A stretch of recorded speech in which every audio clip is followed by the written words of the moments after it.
Hi. It's Bondzee. That's me. How the hell are you? Oh, internet, Wi-Fi. It's not my friend. I don't know why this is such a fucking hard problem. Drive me insane. Pay goddamn good money for this shit, and it doesn't work.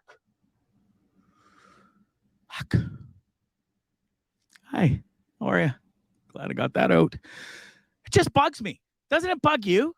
Like, fuck, man. I pay goddamn good money. You know what you keep telling me? Oh, well, sir, there's a problem with the towers in your area. You said that 3 weeks ago. How about you fix the problem? T-Mobile, best in the fucking world. Oh, pink everywhere. They brag about their pink and their signal. Guess what? Your signal sucks. Can't wait to be done with you asshats. I'm done. It's enough. You're losing me. I'm going to Verizon. It's Bondzee Live on Tripping with Bondzee on the on my YouTube channel and the Dean Blundell Network. I'm all rattled now. God damn it! What a way to start the show. Hi, Wade. Good old Wade. Hi, Gwen. Thanks for watching the show as well, folks. We got a great show for you tonight. It's Bondzee Live. Amazing guest. Like my biggest one ever. Big get. Guy's name's Brent Hatley. He's got some stories. Desert Storm, served there. Got really smart. Didn't just shoot guns. He also read a lot of books and studied really hard. And he's a smart dude. Got out of the army, the war stuff, if you will, and then went on to in a radio career and kicked ass. Worked for Bubba the Love Sponge in Florida. We'll get to it all. He worked for Howard Stern. Now he's got his own show. Guy's a genius, smart dude. Scares the hell out of me. There he is. Yeah, scary dude. And likes girls. Likes to swing. He's a good guy. Can't wait to talk to him. And also, folks, you better buckle up. Fellas, behave yourselves tonight, okay? That's all I'll say. She's gorgeous. She's hot. She's smoke show. She's out of your league and yours and yours and yours too. And mine. But she likes me. So there. Aly Mars is my guest tonight. Host of Welcome to Mars. There she is. Lovely girl. Extremely attractive, and she is a ball of fun. So she will be on the show around 9:40 tonight. And buckle up for her because she's awesome. It's going to be a great show. I can't wait. So where are we at?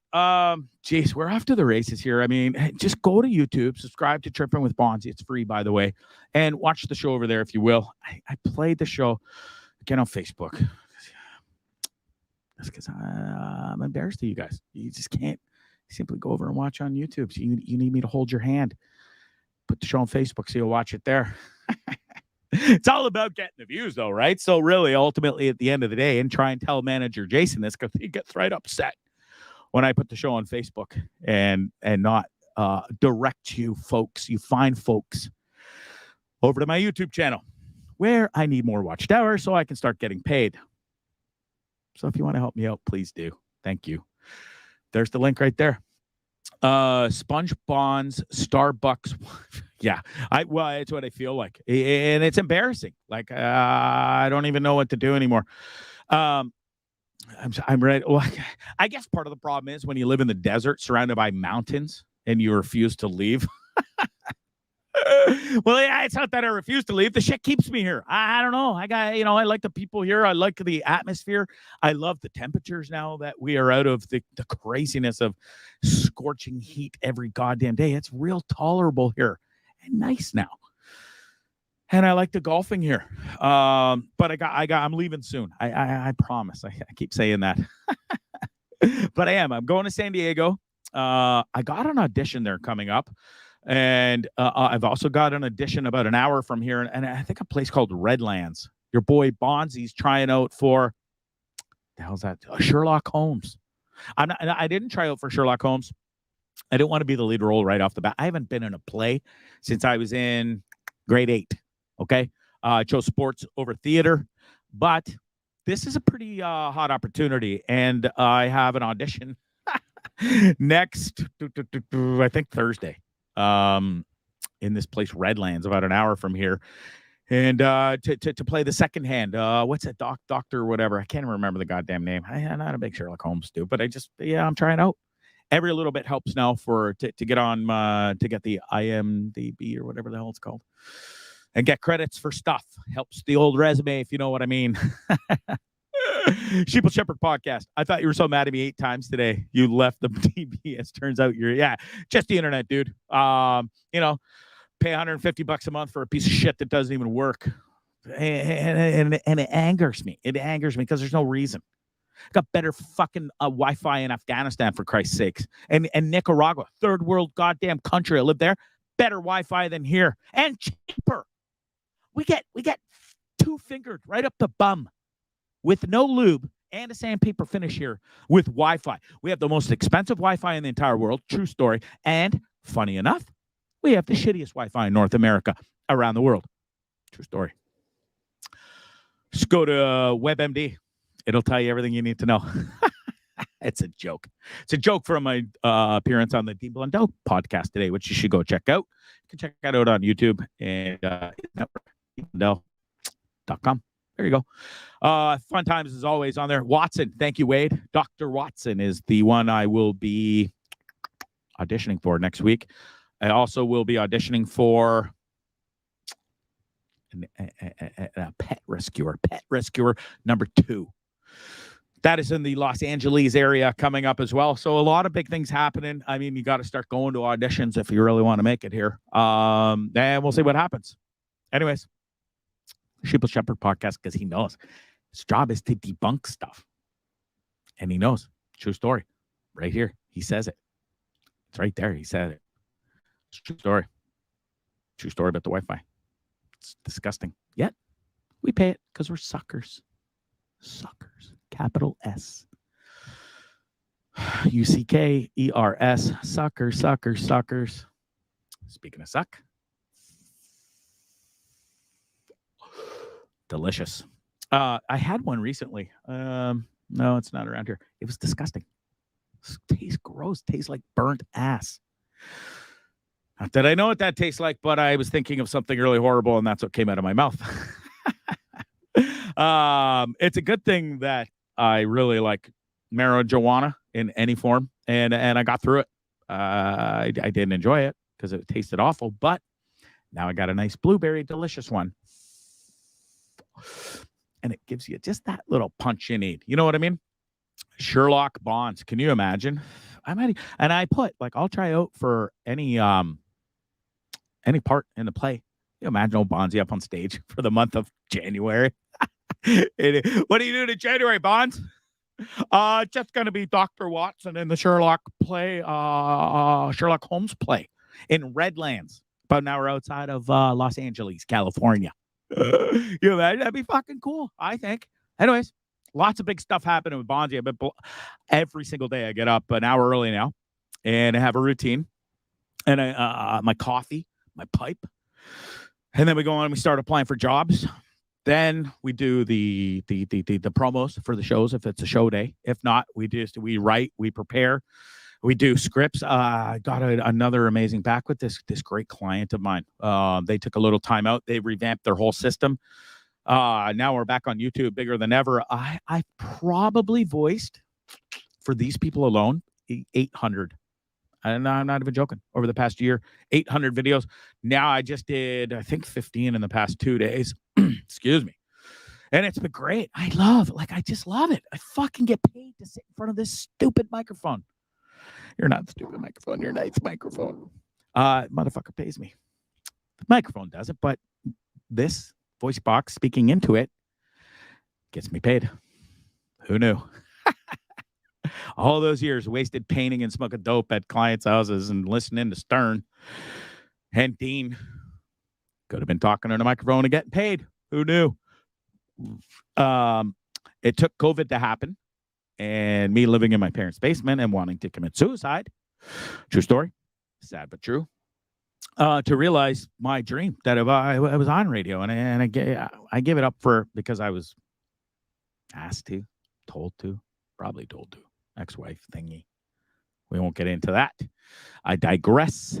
But it's so wonderful to be back, and it's so wonderful to be getting paid to read scripts, commercials, everything. And it's so wonderful to be on the Dean Blundell show once, twice a week. And then this show is taken off, and I can't believe the kudos people are giving me and the following I'm getting from all you wonderful people. Like Gwen, the Wades, the Sheeple Shepherd podcast, my boy Ryan Lindsay and his wife. So many, the list goes on. It's been fantastic. And what's funny is I don't even hardly see it or know it. I hear it.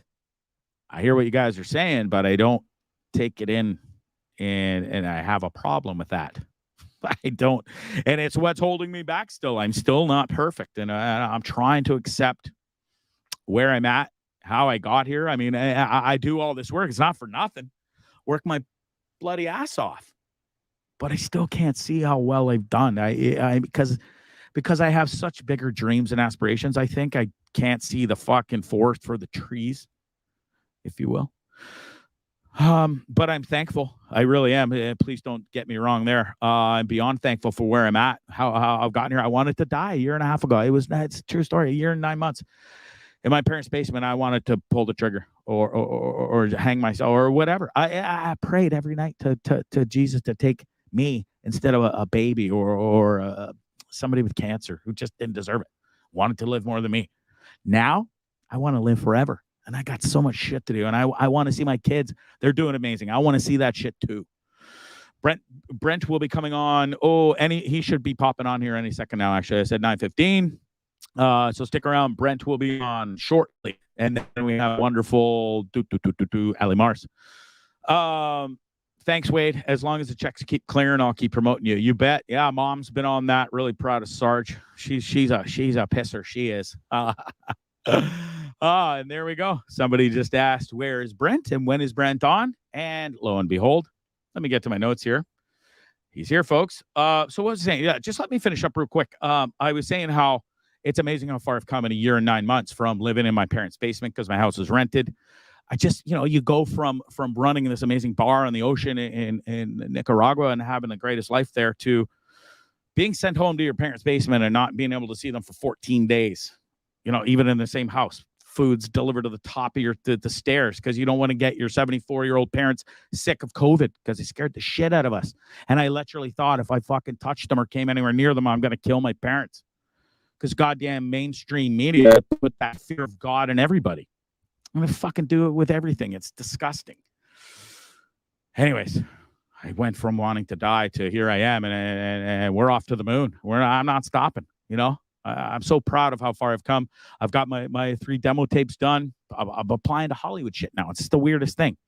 And I did it. Nobody else helped me. I fucking did it. And I'm pretty damn proud of that. The Sheeple Shepherd podcast. You only hear the bad. 100 good comments are invalidated by 1 bad one. Get out of that funk, baby. Yeah, I hear you, bro. And it's almost funny. I almost like when people come at me and fucking diss me and hate on me. It fucking fuels my fire. Big time. When I hear, Bonds, you're doing a great job, and man, you've come so far. So I was like, yeah, out the other ear. Thanks, but in my own brain, I really don't see it. All right, let's get to the notes. But I really do love you all, and thanks for the support. All right, without further ado, this guy, I've known him. I feel like I've known him forever. I've never met the motherfucker in my life. But I've been listening to him for 25 years. Brent Hatley, how are you, bro? Hey, what's up? So do I call you Bondzee? Is that what I call you? Yeah, you call me Bondzee, Greg, fuckface. Awesome. It's up to you, really. Awesome, man. Awesome. Thanks for having me. It's fun. It's fun to be here. It's a good night too. I just got done with Miserable Men, so we're great. How was that? Those guys, all of us are kind of insane. So it's 5. Tonight was 4 insane people. But usually tonight it's 5 people with mental problems ripping on each other. So it's great. Nice. It sounds like a great time. Listen, I really can't thank you enough for taking the time to join Bondzee Live on Trippin' with Bondzee on YouTube and the Dean Blundell Network. I've listened to you for 25 years, man, and right from the old Bubba the Love Sponge days, which we'll get into. Yeah. But it's funny. People ask, how'd you get Brent? And then the guy I work for on the Dean Blundell Network, I was on a show today, and he's like, so how do you know Brent? When did you meet him? Did you meet him at Swingers Club? Or what was this? I never met him. Never met him in my life. I tweeted him, and the guy was nice enough to answer me right back and said, "Hell yeah, stranger, I'll come on your show. I don't know who you're from a hole in the ground, but why not?" So that's pretty cool. Well, I looked you up. You got a podcast, and I want to help out other broadcasters or podcasters, whatever we're calling people these days. But of course, I'm happy to come on and talk shit with you. Yeah, and I was really agreeing cool with what you were saying about the mainstream media scaring people. What they really could do is give you actually some good information in a. I watch a lot of the BBC because they're very unopinionated on there. Yeah, and they give you a very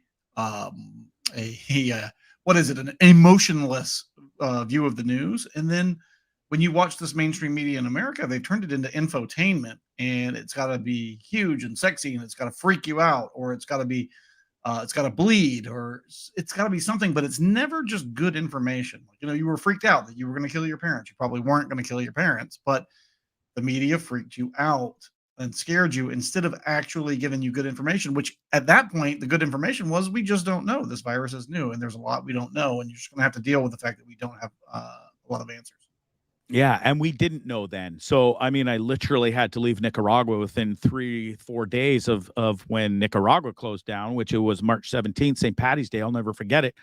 3 days later, I'm at home because my mom's freaking out. My dad, shit rolls downhill. You know how that works in a marriage. And she's like, "Get your bloody son home here now.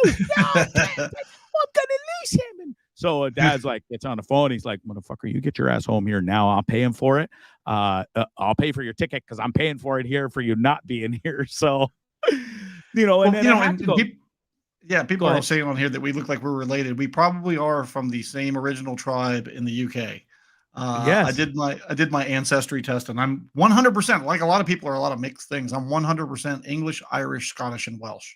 So wow. We were probably from the same tribe. Maybe, somewhere back then. That's pretty cool. And I just shaved, and we would have looked even a lot more alike. More alike. I noticed it today when I was doing the promo pictures and stuff. I'm like, oh, fuck, me and him look a lot alike, actually. So I just went and saw Judas Priest in Orlando, and I was looking at Rob Halford, who's the singer from Judas Priest, who's also from the UK. He's 70 years old and still hitting the high notes. And I looked at him and I was like, man, that's exactly what I'm going to look like in 20 years when I'm 70. I'll take it. Yeah, I'll take it too. You probably don't know this, but about 3 weeks ago, I had what we refer to as a skullet. And it was a full-on party at the back, nice and curly, fluffy. But up top, bro, it like literally just went kind of across here. And I would never do a show without a hat because I was ragingly embarrassed to not have a hat on. You got to shave it all the way down to zero, man. So that's what I do now. And every other day, it's to the wood. And I actually enjoy the 5 minutes in the mirror with myself. And I was never a big look in the mirror kind of fellow going through these past couple of years with depression, PTSD, all that shit. Been there. Absolutely. And I hated looking at myself, dude. Like I couldn't even do it. And then I would bring myself to look in the mirror and go, "I love you, motherfucker." Because if you didn't, you can't live scared like that. Never. And now I enjoy the shave in my head, and I look at myself and I'm like, I do. Oh, there's the skeleton. I do. Look at that, bro. Look at Dean. Good Lord, that's terrible. Oh my God, that's terrible. Like, you got to shave it down to zero, man. Yeah. So I was told by one of my co-hosts on the other show I do on the Dean Blundell Network. He's like, "Motherfucker, what are you holding on to? Shave that shit." Anyways, we made a big to-do out of it on one of my shows. And dude, the girls, they've been coming in by the flocks now. It's amazing. Are you married? No, I'm single. Okay. So there are certain women that love bald guys. Love it. I mean, my wife, gorgeous, loves the bald look. Loves it. Yeah. When I go to Secrets down here, which is a big swingers resort, there are certain girls that just love the bald look. So you are going to have a lot of fun, my friend. Thank you. And listen, I did in the past, and we'll get into the whole swinger stuff, which I'm familiar with. I've played the game. But that's for later. And I know I got to run through this quick because I got you for half an hour, and I want to respect your time and stuff. So let's get right to it. You were in the Marine Corps way back when. Yes. You served in Desert Storm 1991. Thank you for your service. Yeah, it was an honor. You got a Navy Achievement Award out of that as well. So that's pretty cool.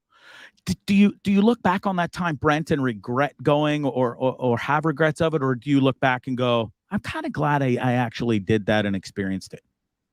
For a lot of reasons, I'm happy I did it and experienced it. Number one is I believe in everybody's personal, individual freedoms. So I put my life on the line, and I put my blood where my beliefs are, which is in everybody's personal freedom. So I'm glad I did it for that reason. The other reasons are, number two, the Marine Corps gives you things that are intangible, things that you can never learn almost anywhere else. Like I have an insane punctuality. I'm always places on time. Your work ethic, your respect for other people, your respect for the person, like, just like the military, the person that owns the business, or if it's their show, whether it's Howard or Bubba, like, I respect the person that owns the business. It's their call to make. And the Marine Corps teaches you those little things. And then the lastly, but not least, is the camaraderie I had with the men and women with me, serving with me. Those are lifelong friends. So I'm glad I did it. It taught me a lot of things that I wouldn't know now, but also I got stationed in Southern California. When I wasn't in Saudi Arabia and Kuwait or Okinawa, I was in Orange County, California, in Southern California in the early 90s. Not a bad place to be. I became friends with Mark McGrath at that time from Sugar Ray. They were called Shrinky Dinks back then. I got to see Tool as a local band. I got to see Korn play locally, Stone Temple Pilots. So it was a great experience. I got to see the world and serve my country at the same time. So I am not at all in the least. There's not one regret for doing that. Amazing. And while you're there, you don't take the time to just serve your country and all that. You took the time to further educate yourself, and rather heavily too, dude. So I have to congratulate you for that, because you are a very smart individual, having listened to you for 25 years and listened to you talk about a plethora of topics over those years. You're versed in U.S. history. You're versed in war history.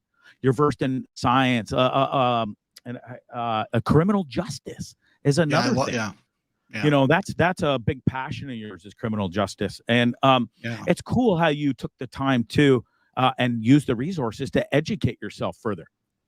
Yeah, while I was in Saudi Arabia, I would have to clear the flight schedule with the Prince that was at that base at Al Jubail Airfield every day. And, you have to wait for about an hour and a half. So I started taking Middle Eastern studies from Syracuse University, and the internet didn't exist for all of you civilians back then. We did actually have it in the military back then to communicate with each other.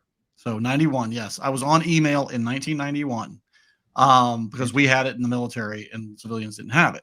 But I was taking a correspondence course from Syracuse University on Middle Eastern studies, and the clerk for that Prince would kind of like show me where the textbook was right and show me where the textbook was wrong, and I kind of really got up to speed on everything in the history of the Middle East, about what everybody's fighting about there, about what their problems are there, how World War I and World War II shaped it.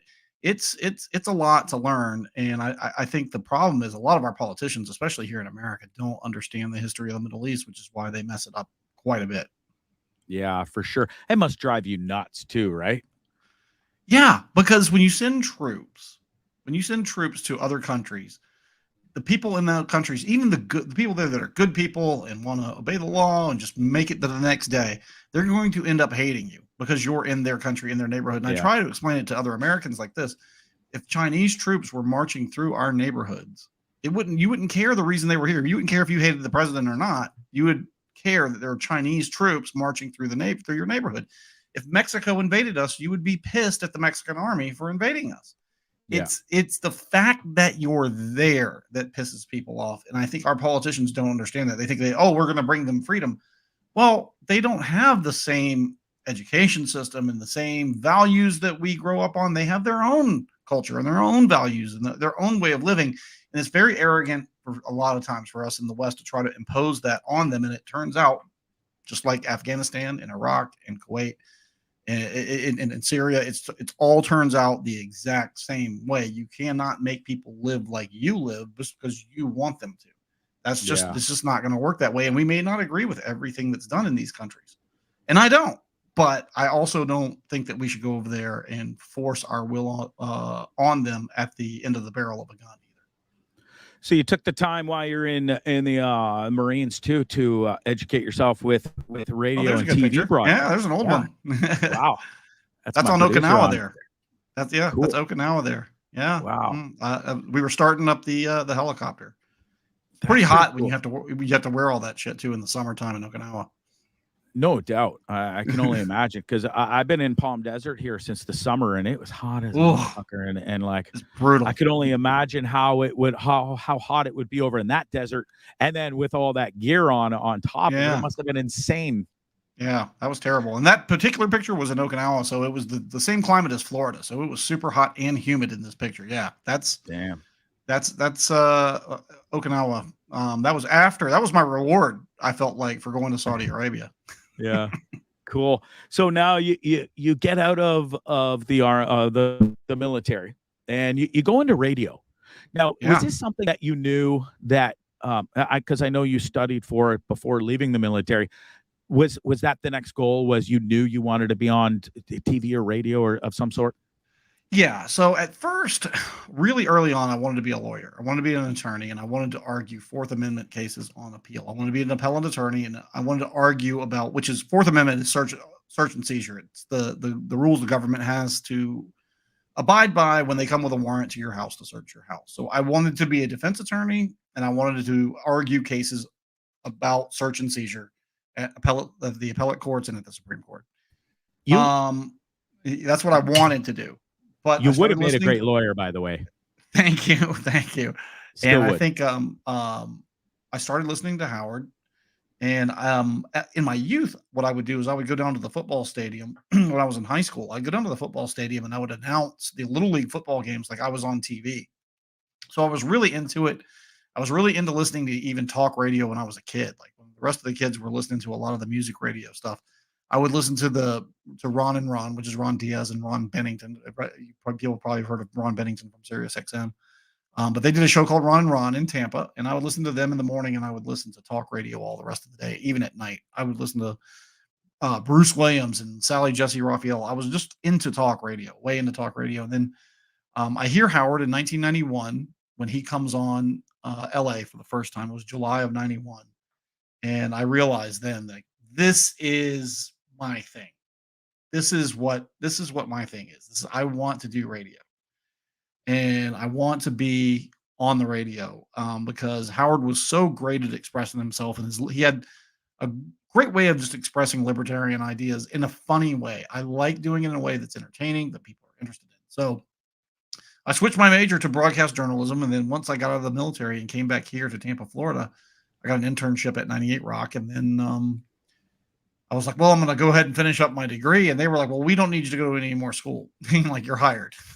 Yeah. So they made me the assistant promotions director, and then I became the promotions director. And then I started doing mornings with Ron Diaz, who I aforementioned Ron Diaz and Ron Bennington. They broke up as a show.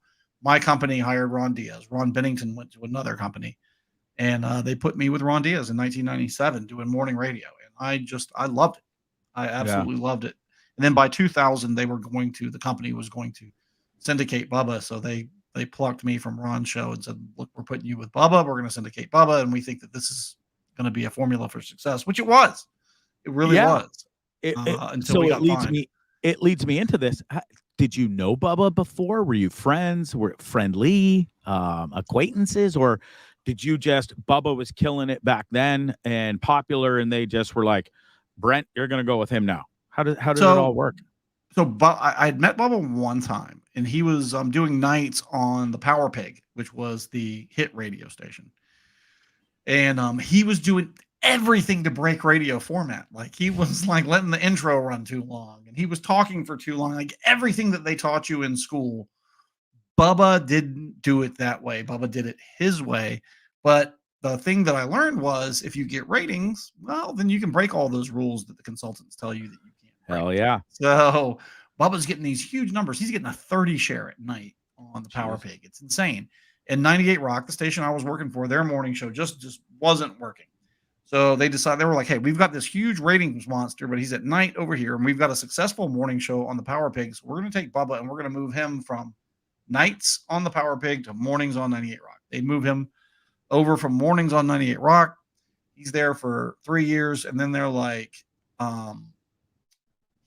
look, we're ready to syndicate Bubba. We want to put him on in Jacksonville, and then Orlando and Fort Myers, and we want to move on and on. So we're going to take you from Ron's show and move you over to Bubba's show. Well, at this time, our studios were right next to each other, so I'd become friendly with Bubba. I was going with those guys, Bubba and Cowhead and Guido and all those guys. Yeah.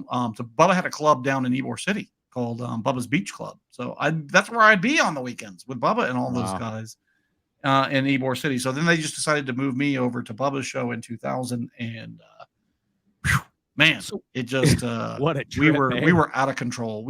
I have no idea how we got away with all of that on terrestrial radio, but somehow we did. And you did. So were you hired as executive producer, or were you hired to be executive producer / on-air personality, or did Bubba throw you on the air because of your talent? So Bubba's show, everybody is going to end up on the air. I mean, from the receptionist, like he'd call the receptionist and put her on the air. The general manager, the program director, everybody's going to be on the air. So I was hired to be the executive producer, and I would sit. Bubba would. He's very particular. He has screens all around him, and I was the one person sitting to his right that he would let be in his vision. So I could hand him notes, and I could give him hand signals and things like that. And eventually we worked, out an IM system as well. But he just doesn't want anybody seeing him while he's broadcasting. He likes being behind those computer screens and just people hearing his voice so they can concentrate on what he's saying, because he's very animated. And so then I just kind of worked into a natural progression with the four of us on the air. And then everybody, again, from the general manager to salespeople to the program director to everybody was a character. Everybody was a character. Bubba made everybody that worked in the building a character, which I thought was just brilliant radio, because it was all real. There was nothing set up or fake. It was all based on these people's real lives. And he would interview a regular person, and it would be more interesting to me than interviewing a celebrity. It really would. So, again, with Bubba's show, everybody's on air, and it just worked into a role where we were all on.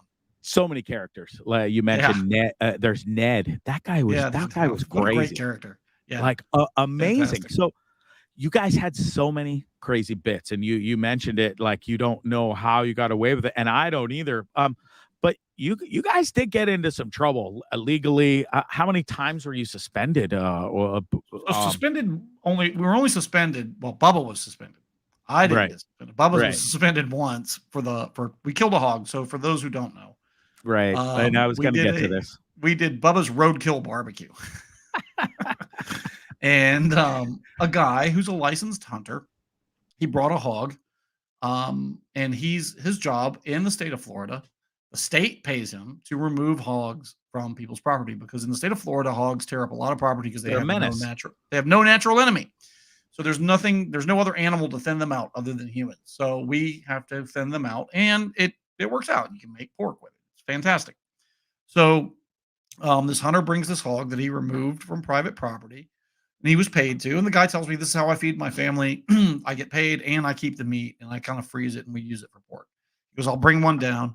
I'll draw and quarter it. So, it's one person doing it, and then we'll put it on the grill. We had one of those big grills that you pull on a trailer. And I'm being from Mississippi and Florida, this goes on all the time. I'm like, fine, great, bring it on down. So he brings it down, and we put it behind a security fence. So it was just myself and the two hunters behind the security fence.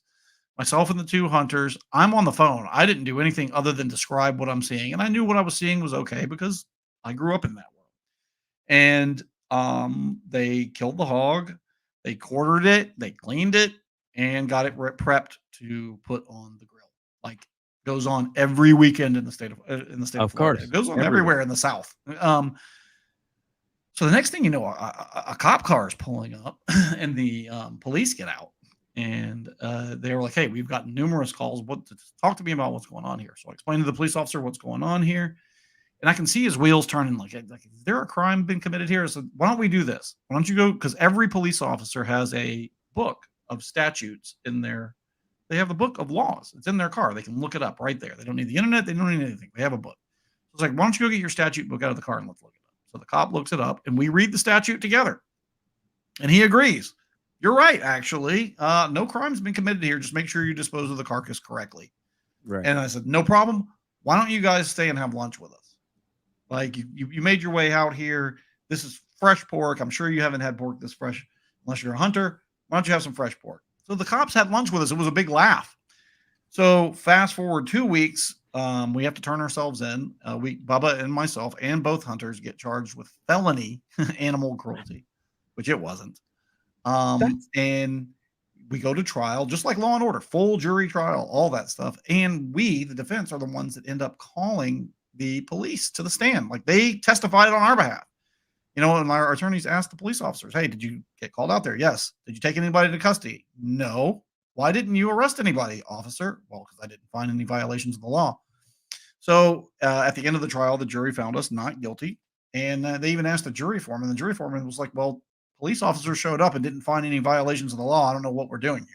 You know, but that turned into a whole big thing. And a lot of people think that that's the reason that we got fired. The reason that we actually got fired, which was 2 years later in 2004, was From because we got there we are. Yeah. We got a $755,000 fine from the FCC. And I know that in Canada, they have the CRTC, which is even worse. They are than the FCC. we got a $750,000 fine from the FCC for 7 different things that we did, and that's what got us fired. The hog deal, the company absolutely they paid for our attorneys and they backed us the whole way because we didn't commit any crimes. And actually, went back to what we were talking about earlier about the media giving people good information. We were giving people some good information. Here is where your food comes from. Here is what happens to animals when they are harvested for your food. We just did it in a very crude way. I still can't believe some of the stuff I listened to back in the day from, you know, he had the Rattler. There was he would spray you guys with fart spray or whatever. Liquid ass. Oh, liquid ass. That's it. I mean, you really did have a successful career there, dude. It was fantastic. And you were a big integral part of making Bubba. I mean, Bubba is a talent, but sure, absolutely. You were an integral part of taking Bubba to the next level. I would agree with that too. Yeah. I would agree with that too. And I just went in and did Bubba's show last month, and we had a great time on the air. It was fun. So that's cool. So you guys are still pals? Yeah. Look, listen. In radio, there's only one person in the whole business that I even dislike a little bit. Everybody else, I'm good with. Like, Bubba. Like a lot of us have to understand. A lot of people have to understand. It's like being in a band. It's like music. It's like playing on a sports team. You can get on each other's nerves because you work together so much, and you can get on each other's nerves. You can have creative differences, but it doesn't mean that as a human being I dislike you. That takes a lot for me to get there. Again, there's only one person in radio that's at that point with me that I dislike as a human being. Everybody else. Will we name that name, Brent? Yeah. Todd Schnitt. Todd Schnitt / MJ Kelly is the only person that I have ever run into in radio that I think is just a bad human being, that I just don't like him. But everyone else, I got no problem with at all. Like we all have our points of view. We all have things that we want to accomplish. And sometimes we get on each other's nerves, but they're not bad people. A lot of, you know, everybody that you hear on the air on Bubba's show, everybody that you hear on the air on Howard's show are all really, really great people. Cool. So let's get to that. So you move. We got to fly here because we got questions. People want to know some answers, and we'll get to them for them. You got some followers here, the Bubba Army and people. And Brent, I'm not the only one out there who has always kind of been pro Brent, if you will. I've always agreed with your opinions. I love how you are a straight shooter. You've never put up with any bullshit, not from Bubba. I know you had to put up with bullshit from Bubba, but you did it in a Brent's way, I guess, if you will. And on the Howard Stern show too, you didn't take shit from like guys like Shuley who questions you on shit all the time. Well, again, I'm leading into that. But so you get hired by Howard Stern. Now, do I have this correct? Were you still working for Bubba when you helped Howard Stern transition from terrestrial radio into Sirius satellite radio? Yes, so Bubba and I got fired from terrestrial radio in 2004, and we met with Howard. That was early in 2004, and we met with Howard Thanksgiving week of 04. And then in 05, Howard and his agent Don asked Bubba if I could come up to New York in 05 and help them at SiriusXM get the channels ready, because contractually they were still contracted with CBS, so they couldn't do anything actually at Sirius. I had to go over to SiriusXM and help get the channels ready for channel launch, because Howard and his staff actually couldn't do it at that time because they were working for CBS. So myself and the guy that is now the senior vice president of the Howard Stern channels, Jeremy Coleman, and we had a little team of us, got the channels ready all the way up till October of 05, and that's when Tim Sabian came in, and then I came back down here to Florida to get Bubba's show ready. So yes, I helped develop the channels and get them ready for channel launch, and then I also helped Bubba get his show ready and get ready for channel launch in January of 06, which was, those are my favorite 3 years of radios, 06, 07, 08 on the Howard Stern channels, because Howard's show with Artie was just on fire. I mean, Artie is just phenomenal. Robin, Fred, all of them, Gary, just phenomenal. That team, that mix worked really well. And the mix that we had on Bubba's show in the afternoon, and then you had Pharrell. Yeah, Pharrell at night. At night. Shot out of cannon. Yeah, and Pharrell, who was just just a crazed maniac at night. And then you had those specialty shows. It was from 6 a.m. Eastern until midnight. It was just madness, and I loved it. I absolutely loved those years of radio. Oh yeah. So then you get pirated by Howard finally to come up and work for him and be on his show. Why all of a sudden then and not before? Okay, so when we got to the end of the trial, I mentioned Todd Schnitt before. Yeah, I mentioned Todd Schnitt before, and he sued us for 42 counts of defamation. It was a 5-year trial. I had to sit in depositions every afternoon while doing a morning show in the morning. In the afternoons, I would have to sit in depositions. And finally, he sued us in 08. We finally got to trial in 2013. And we won all 42 counts of defamation, because there's a First Amendment in this country. And if you're a public figure that's going to make fun of people, people are going to make fun of you. It's the way it goes. And by the end of that trial, I was burnt. So I had to step away. I really had to step away. I was mentally just burnt. So I went to California and I worked with Neil Strauss, who's an author. Everybody can look him up. People most know him from it was on Netflix. There was a movie called The Dirt about Motley Crue. Neil Strauss wrote the book, The Dirt. So okay. I worked with Neil for a few months, and then I spent 9 months with Mary Lou Henner, who was on Taxi, famous actor. She's just a lovely person. And I spent 9 months with her working on her radio show. And the aforementioned Jeremy Coleman gets a hold of me and says, "Hey, we need a talk show producer, and we need somebody to come here to work with us on the Stern channels." And I accepted that offer. On the same day, I got an offer to work for the NFL TV network in Venice. No way. So yeah, as the morning show producer there. So I decided to go back, work for Howard, because I knew all my coworkers there. I know Gary and Will and Jason for years. Sal and Richard I've known for a long time, and JD, all those, I've known those guys for a long time. Yeah. So it was just much easier place for me to go work than going to the NFL network, which is in Venice, California, trying to fit in with TV people, which I'm not. I'm not a TV person, but I could produce a morning show on TV.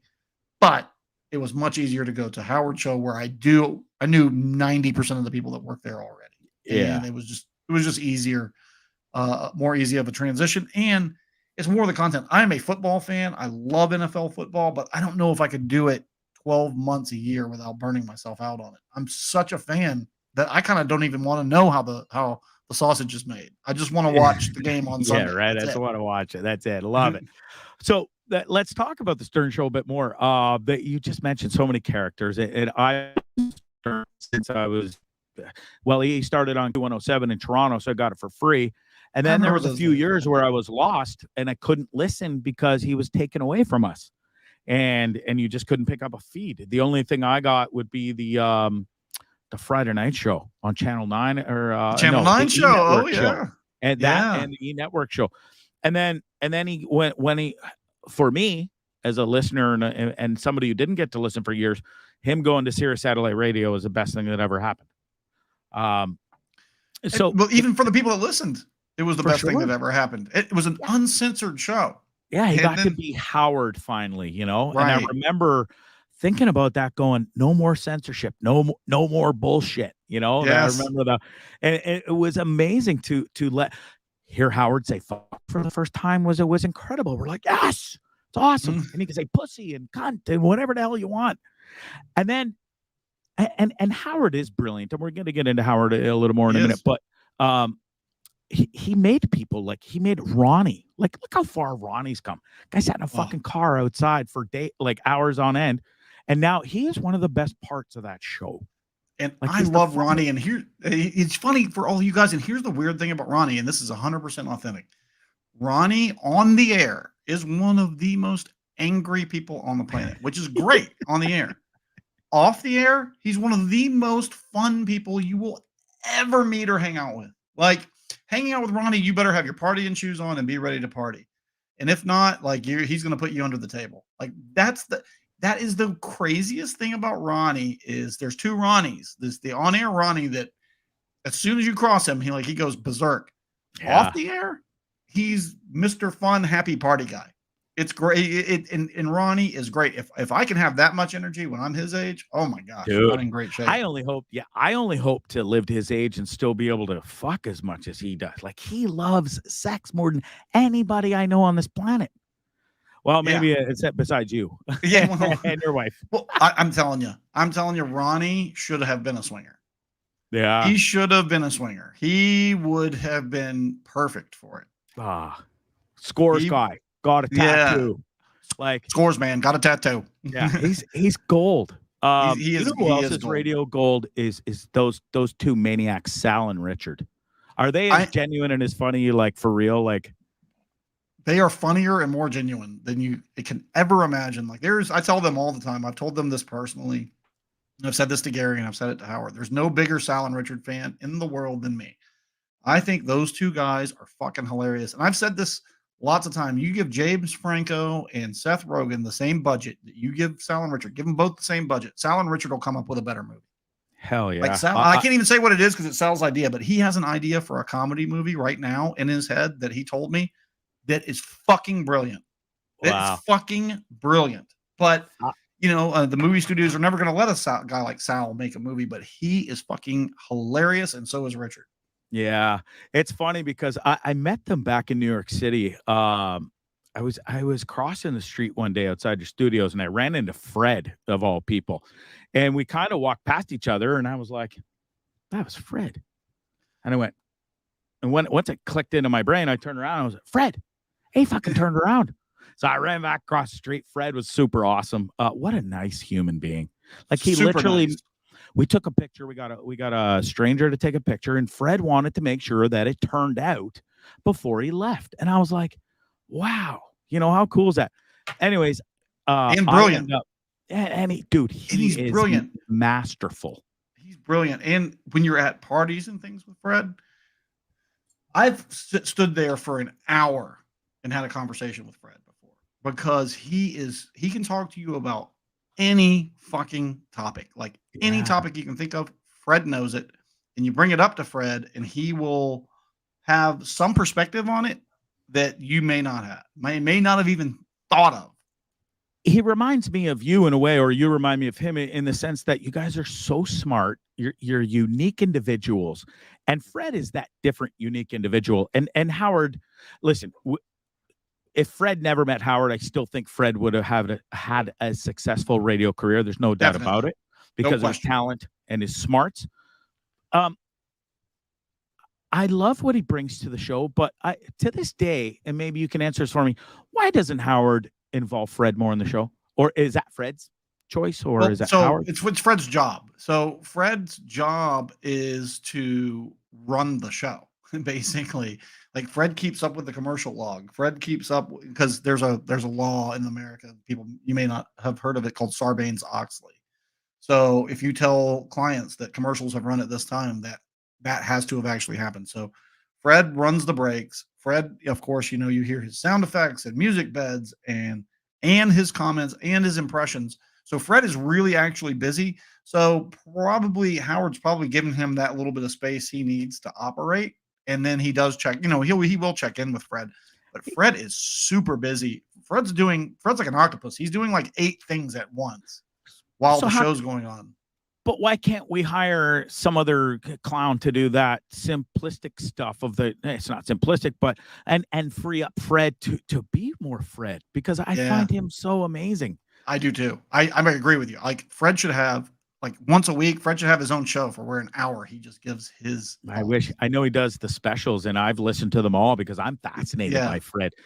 Yeah. He's great, but Fred, like with the sound effects and the music beds and stuff like that, it's all the timing it's all in his head, and he has these instant replays there, and he knows in his head where each button is. Like nobody else knows that. It's all in his head. So he's brilliant. It's like when you have a great drummer for a band, like nobody else can keep the beat like that, and Fred's the guy that keeps the beat. So there's nobody that can do what Fred does. That's just the deal. So he's got to do all that stuff. I play a game when I listen to the Howard Stern show, is like I try to think of the drops that Fred's going to play right before he plays it, especially like Robin's music. When she gets talking and stuff, you're like, hit it, Fred. And then he does, and it's hilarious. He's so fast and fucking quick-witted. It blows my mind. I remember years ago, I wanted to say it was 2006. I was listening to a show, and Howard was telling a story about walking up to somebody's door, and like Fred's playing like the footsteps walking up to the door, and then he goes, and then I rang the doorbell, and then you hear a doorbell ring. Like Fred is like providing the soundtrack for a story live on the fly. Yeah, you can see those 2 instant replays right there to his right. And he has banks and banks and banks of sound effects in those instant replays. And he knows where all that stuff is in his head. And you see there, he's got his own board. Like he is a mastermind there of running the show and doing impressions. I remember, I don't know if you heard it, but one time, like Howard was like wanted to sing Ziggy Stardust, and Fred there was no music bed. So Fred picked up the guitar and started playing Ziggy Stardust on the guitar so Howard could sing Ziggy Stardust. It was fucking insane. Yeah. That guy is super talented. There isn't anything he can't do. I would love to walk into a club one night or a bar in New York City or outside of it and see Fred sitting there on the stage, because it is going to be a good show. That guy can sing. He can play the guitar Absolutely. like a motherfucker. It's wild that Fred hasn't taken off more in the music career out, and he could have rode or used Howard's name to push his musical career outside of the show. But Fred is just that. You've never, ever heard of anything of Fred abusing Howard's name or anything. So is that a big thing there? Let's talk about Howard a little bit and switch gears. Is Howard that pretentious prick that doesn't allow anybody to kind of use it? Like, I know he did let the guys go out and use his name on the shows and stuff, but he kiboshed all that too. So is Howard like that? So Howard, let me say this about Howard. Number one, he is like one of the sweetest human beings on the planet. Like as a person, he is a really sweet person as a human being. He also is very self-aware and very self-conscious about how his name is used and who's using it and if it's out of his control. So as sweet of a person as he is, and I haven't met anybody that's not this way in entertainment. Bubba's this way too, although Bubba does allow a little bit more when you ask him, but Howard just doesn't want, like he said about in the stars of satellite radio, quote unquote, is not this, but he said, I don't want people screaming and yelling and then just saying Howard Stern. Well, of course it wasn't that. Sal and Richard are very funny. Shuley is very good at stand-up. But I understand his anxiety when someone is going to use his name for their own purposes. I completely understand it. It's his name, it's his show. But on a personal level, no, he is the furthest thing from a pretentious prick. Like he is a very, very, very sweet guy. He's hired me 2 different times. And they really, really, the conversations that I'd had with people there, like they really wanted me to stay, but it just, COVID was coming to New York City. Like the day that we left was the day that New Jersey shut down. And I'd reached my end for me, my creative end had gotten there, Right. and I wanted to come back to Florida, and I wanted to live here, and I'm glad because I'm happier than I've ever been in my entire Cool. life as we sit here today. So, but So Howard is a great, sweet person. So I don't want anybody to come away thinking he's a bad person, but everybody that has a show is in control of their show. Yeah. And listen, I've listened for years. He's got a bad rap on social media now. Doing research for the show, even I'm like, I was blown away by some of the comments and just, I don't know if it's false or fake news or you don't know what to believe what you read, but there's a lot of shit out there from you left the show because of a raging drug problem. You left the show because jackhammer you couldn't put up with because he was banging your wife and this one. It was the shit, dude, was off the charts. I know. So from the horse's mouth, really quick, I want to make just touched on it. Yep. Really quick. So you mentioned the jackhammer thing. That was a bit that we did once. And I went out to LA and had sex with women there once, but my wife and I are swingers. Like, that stuff doesn't bother me. Like, that's kind of the point of what we do. So go ahead. I wanted to make sure that I got that point in. Yeah, for sure. So I was just wondering, I want to ask, because there is so many, there's 100 different rumors out there, and the internet is a dangerous thing. You can't always believe what you read. And so from the horse's mouth, you were a fabulous part of that show. I enjoyed hearing you every time they played that march of music from your political when you ran in 2011, and it was hilarious. And you always had something good or positive to bring to the show. You were never like, fuck, Brendan. And I know listen, everybody has their haters, but you brought a lot to the show, and then all of a sudden, poof, you're gone. No mention of it, no nothing. What happened? Why did you just leave all of a sudden? Well, it kind of wasn't all of a sudden. I had some meetings with HR, and I had some meetings with the people that run Howard's channel. And then I decided with my wife that it was time to go. So I got in touch with my attorney, the great JD Acco, and he negotiated an exit for me. And it's nothing personal. It's just purely creative differences that I had with the people that run those channels. And it's, I love them as human beings. I have nothing bad to say about them as human beings. I just don't have the same radio philosophy that they have at this point.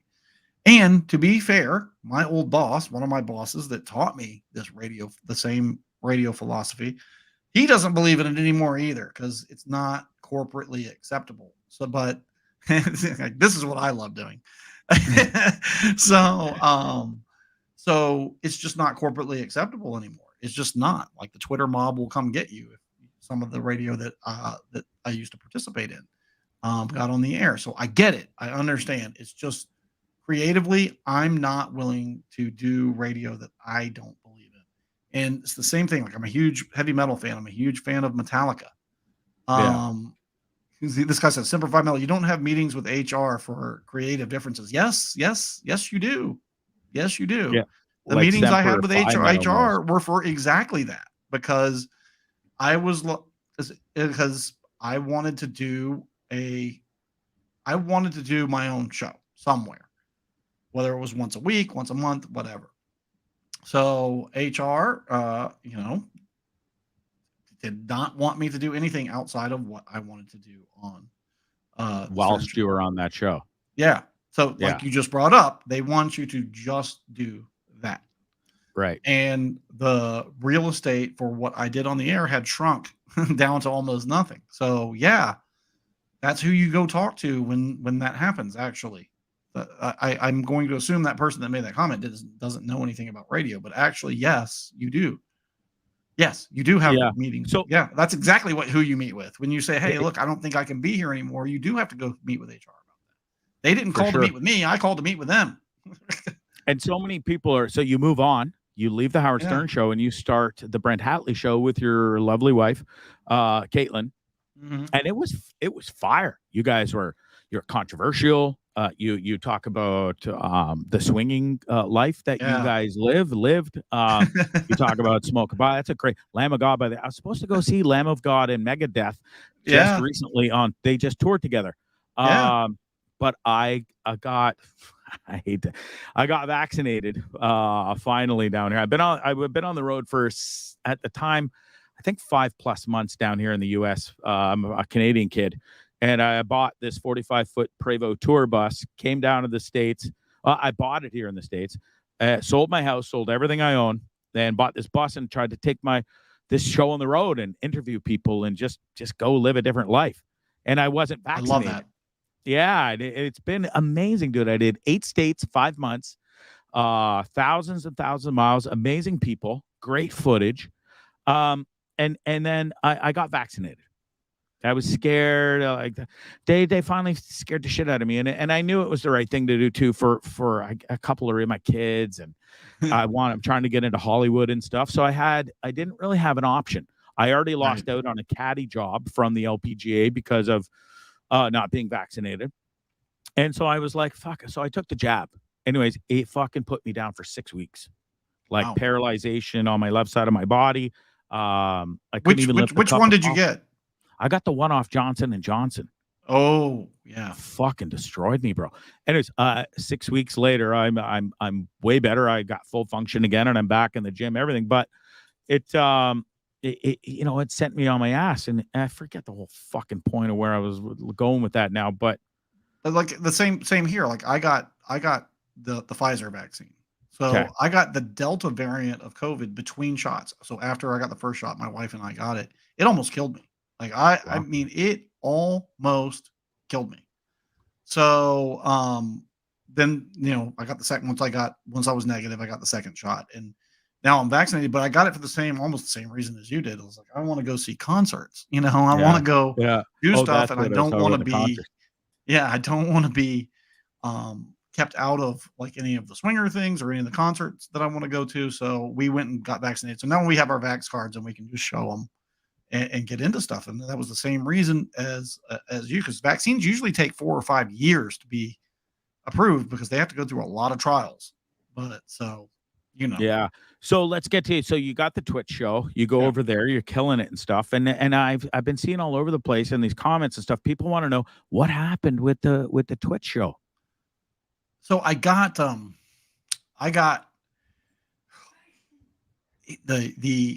people that were fans of the show were fantastic. Yeah. But the people that were the detractors and haters, they just took it a couple of steps too far. Really? And they started a Discord channel where they were actually planning to, and the people that were planning this live close by. They were planning to physically attack my wife. So anything happens to my wife, yes, they were. This isn't even a joke. You're not even kidding, Sam. I'm not kidding even a little bit. They were planning to physically attack my wife, and the 2 people that were planning it live less than 2 miles from here. So I was like, okay, we need to turn the temperature way down from this, because anything happens to her, and the cops are going to be the last thing that anyone has to worry about. They're going to have to worry about me. Because she is my everything. That woman has saved my life. And anything happens to her, and I am going to do things that I wouldn't normally do. Let's just put it that way. So I was like, you know what? It's not worth it. I need to take a step back. So I see the question is, am I coming back to Twitch? My channel is still active. The short answer is yes. I'm going to come back on and do some shows probably pretty soon. I want to do a show on COVID and talk about my whole COVID experience, because it was 2 weeks of being damn near death, and I'll talk about how I got healed. And I also want to talk about, this weekend's swinging experience, which was the craziest. It was insane. Awesome. So I want to talk about all that stuff, but I don't want to do a show Monday through Friday. So maybe I'll come back and do it Tuesday, Wednesday, Thursday, or maybe Tuesday and Wednesday. But I'll come back and do something. Yeah. So that's awesome. And I hope you do come back and find your balance and stuff. So let me ask you real quick then, if these motherfuckers are so close and they're threatening your wife and stuff, why, and you're a smart guy, you've done the criminal justice stuff, why can't we put a stop to this through the legal system and not that's what I did. Disappearing off the show? That's what I did. I went to the cops, and these days, and I've supported police officers for a long time. I've raised money for fallen police officers' families, all the stuff. These days, cops just are not wanting to help at all. I don't really blame them. They've gotten the bad end of the stick. I brought them everything that I had. I thought it was enough. Not only did I bring them everything that I had, I brought them the laws that I felt were broken, the actual laws. I printed them out and highlighted where I thought they were broken. the prosecutors here chose not to do anything about it. So, in the state of Florida, we are allowed to defend ourselves. And everybody here, stand your ground, stand your ground. That actually is the thing in Florida. So I will take the responsibility. Like I got no problem doing it. I'll take the responsibility of protecting myself and my wife. But I wanted to turn the temperature down for a good long while, because you're getting really nuts when you're this obsessed with two people who are not elected to anything. I don't have any effect on your life. My wife doesn't have any effect on your life. We're just living our lives and telling stories about living our lives in Florida. And that seems to be very upsetting to people. Some people. Yeah. Listen, you can't please everybody. I mean, Semper Fi Metal, it's the last time I mentioned his name. That motherfucker just wants some attention. Look at him. He's just going crazy here. It's and I'm not going to ask you any of his stupid questions that he's asking. Oh, did you do any prep for this interview? No, dude. I just came on here and winged it. Like, listen, dude, if you fucking don't like what you're watching, why don't you kick stones? Call up to your mommy from the basement and say, Mom, can you bring me a grilled cheese, please? Because I'm fucking hungry. And piss off, dude. And stop with your bullshit. Yeah, if you miss something, if you don't like something, move on. Like, I'm not going to sit here and watch Oprah. I don't like her show, but I have no idea what she's doing because I don't watch. It's wild how many people out there just have like but it comes with the territory, Brent. You've been in this 25 years. You're used to all this shit by now. It does. And my friend Sam Simon, who was one of the guys that created The Simpsons, used to tell me this, and it's quite poignant. He said that all criticism is self-criticism. He said mostly people that are going to criticize you that don't know you are really criticizing themselves. They're not really criticizing you. It's psychological projection. He said people that know you and your family, well, their criticisms might carry a little bit more weight because they actually know you. But the people that don't know you, they're criticizing the parts of you that they see in themselves that they don't like. Yeah. So, and that's their problem. And it's a thing. So totally. Like, let's talk about, Shuli, and it rolls in and fits in with your swinger lifestyle. If you don't mind talking about that. Not at all. Not at all. You've made no secret of it. You and your wife have lived that lifestyle, and it's a pretty popular lifestyle, believe it or not. It is. And Shuli always busted your balls on the show when you came on and talked about it. Was that a bit, or did he actually just not fucking believe that you and your wife would actually go out and do that sort of thing? No, it was 50-50. It was a bit, but but the part that he couldn't believe is he couldn't do that. So people have a hard time. Howard is guilty of this as well, because they can't see themselves doing it. They think that you couldn't possibly like doing it. They don't understand. We all have different things that we like, and we all have different things that we do. And my wife and I both love, like, we had a great weekend this weekend at Secrets, but we love the swingers lifestyle. It's great. It's fantastic. We have some really, really, really close friends. And I really enjoy spending time with the women in the swingers lifestyle and talking with them and bonding with them and becoming friends. And yes, the sex, we do have sex and all that kind of fun stuff. But it's a lot more than I thought it was when I first got in. And it's even a lot more than I thought it was when I was on the Stern Show. I've learned a lot more since then.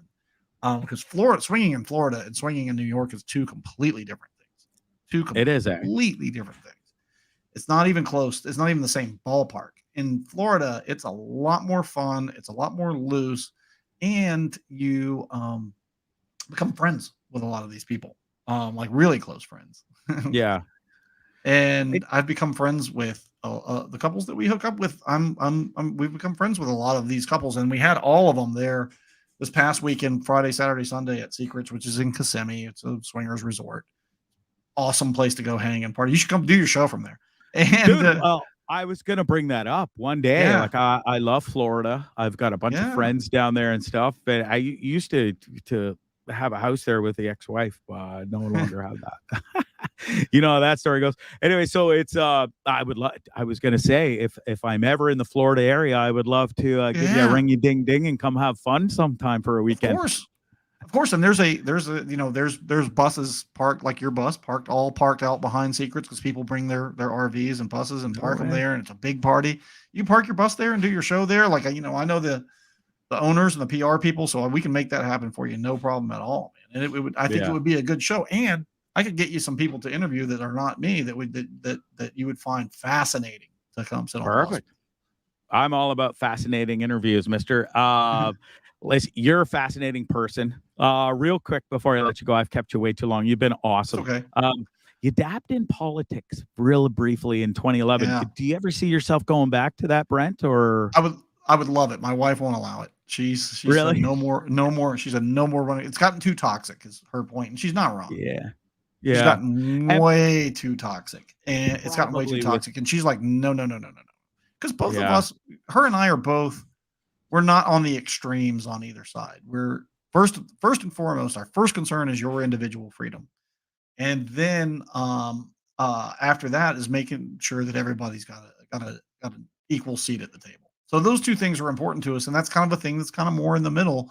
And our politics in America has gotten to the left and right far extremes. And it's terrible. It's terrible. Yeah. So she's put her foot down and said, no more running for politics.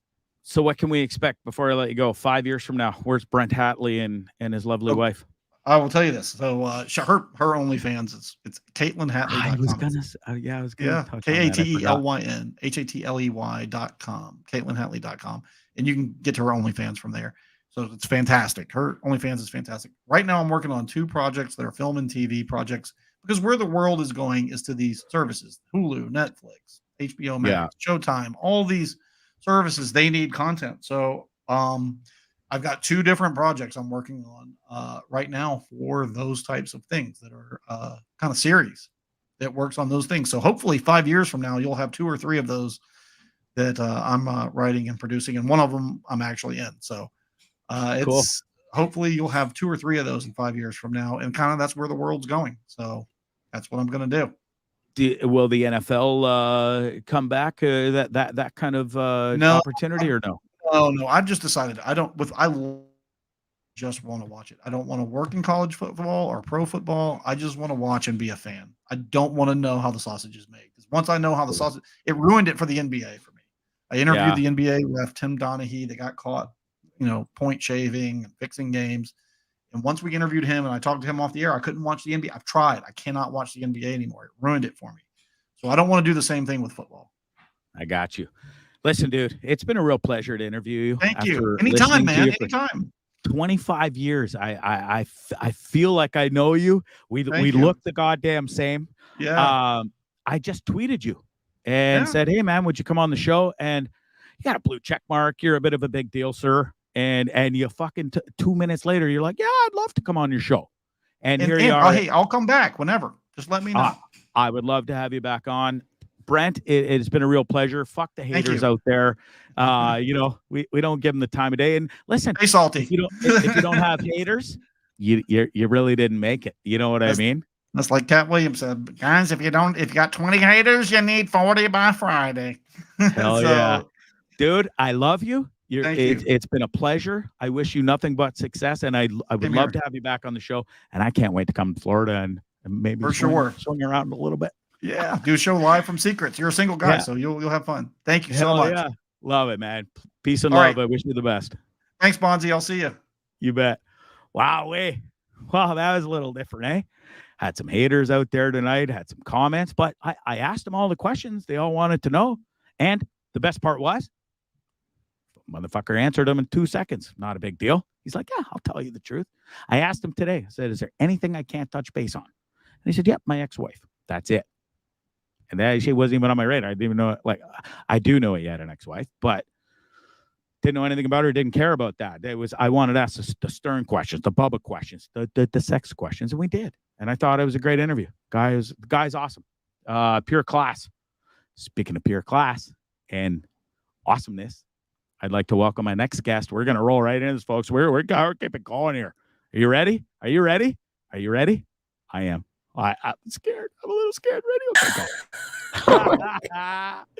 Hi, Mars. How are you? Hi. I don't even know what to call you. Am I allowed to call you Aly? Am I allowed to call you Mars or beautiful or gorgeous? You can call me whatever you want to call me. Oh, geez. You better be careful what you wish for, little missy. How are you?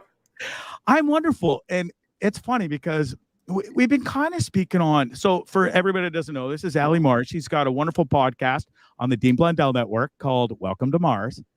And honey, you are shot out of a cannon. Like there's nothing you're afraid of. There's nothing you're afraid to speak of. You are. I thought I was an open, honest book. You're pretty open and honest too in your own right. I am. Yes, I've been. I don't know. It's been so many years since I've just kind of been doing the whole like openly talking about sex and dating and all that stuff. And then it got to the point where I was just like, I don't care. And I think a lot of it stemmed from when I used to listen to Call Her Daddy all the time and how they just like had no filter. They didn't care. And I was just like, I loved that about them because they were just honest and they were real. And I think that's what people really enjoy. And that was like a lot of the most like positive feedback we would get, being like, you just don't care. You have no filter. And that's what makes you real and makes you authentic. Yeah. And that's what you're not wrong. It is what makes, I think, a good podcast and stuff. It's what made Howard Stern. It's what made Dean, if you will. We both worked for Dean. Those guys got to where they were from being honest, real individuals and kind of talking about them sometimes and stuff. And more Howard Stern was brilliant at doing it because when you listen to Howard back in the day, he was a numbskull, couldn't speak for shit. But what he was real and raw. And I think that's where both you and I are on the same page. It's probably the only part we're on the same page because you fucking terrify me. Why? Dean says the same thing to me all the time. He's like, you fucking scare me. And I was like, I don't know why. I'll tell you why. Because you're absolutely stunningly gorgeous. I mean, the proof is in the pudding. Thank you. You are super confident in that. You are tattooed up. I feel if I was with you or had a relationship with you, I'd have to be on like Twinkle Toes Bondzee, because I'd be like, how do I keep up with this one? Like, she's shot out of a cannon. She's not afraid of anything. She can party like a rock star. She's as beautiful as a rock star. And then the bedroom, I don't even know where we go there. Like, I don't know. It's the full package of scaredness with you. Oh my God. You are so funny. Like, I literally get that comment. Like, Dean always used to say that to me. He's like, you are so funny. Like, you're hilarious. You're like the craziest girl I know. He's like, but you fucking terrify me. And I'm like, I don't know why. And if you can tell in my voice, like, I'm still sick from Vegas. Like, I literally was so sick when I got home. And I'm not 100% sure if it was COVID, but I was on my ass for 72 hours. I did not leave my couch. I ordered my groceries. I ordered wine. I didn't care how fucking sick I was. I still ordered a couple bottles of wine, but I'm still so congested, and it's because I think I partied a little too hard. So you went to Vegas last weekend, for those who don't know. You are shot out of a cannon. So you go to Vegas and you go with some hot ladies. I could only imagine the shenanigans, but so where does one party so hard, and how does one party so hard that you literally thought you had COVID and were dying and you can't speak? Like, what the fuck goes on there, honey? Like, seriously. Okay. So the thing is I used to go to Vegas all the time. Like, I used to go regularly before COVID was even a thing. I've made so many good friends like that live and work out there, but it's just like, when you are a female in Vegas, it is just like free. Everything is free. The drinks are free. Like, you don't pay for very much. And I think sometimes you get a little carried away when it comes to free alcohol. Myself and my two girlfriends who I went with, who are my best friends included. And you just don't say no to another drink. Like, it was just like, we took the 10 a.m. flight down. So we got into Vegas around like 12 because it was only a 2-hour flight.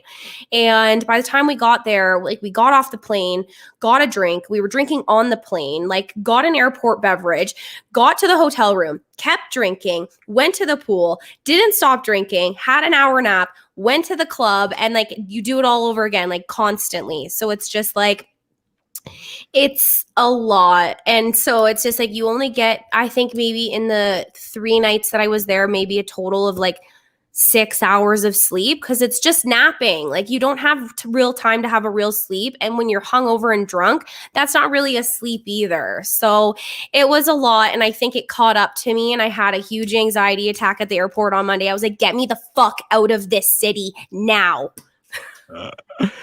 Is it tired? Well, it must be. I can answer this question, but I'm going to ask it. It must be tiring having fucking slobs drool all over you and buy you free drinks, though, is it? It's a really hard life to live. I'm kidding, but it's just, you know what, actually, a good friend of mine, he's like the artist relations manager in Vegas. And so he takes very good care of us while we're there. So it's not even to the point where it's like drunk, messy slobs. It's just like you're actually drinking with people who you feel like you've known for a long time. Cause it's all like, we're like if in the DJ booth, hanging out with the DJs and like partying with them. So it's not like you're like surrounded by like all of those weird creeps that are like in the crowd. Like the first night we were there, me and my girlfriend went to the washroom and to like get a drink because we first got to the club and we wanted to just do a lap.